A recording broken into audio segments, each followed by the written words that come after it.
change a 2012 Jaguar XJ cabin filter. There should be 3 clips down here,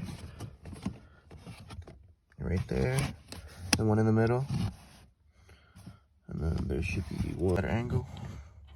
3 clips. Take this out.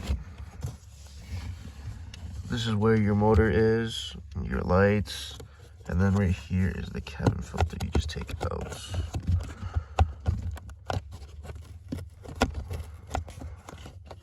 There's these clips that you have to push in both sides, and you just it slides out.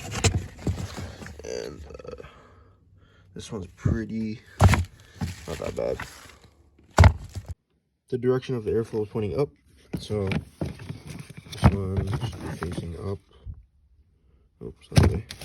And then slide it on. It's better to take out this piece right here. Just move it out the side. Grab your cabin filter. And then you just pop the puppy back in. There you go.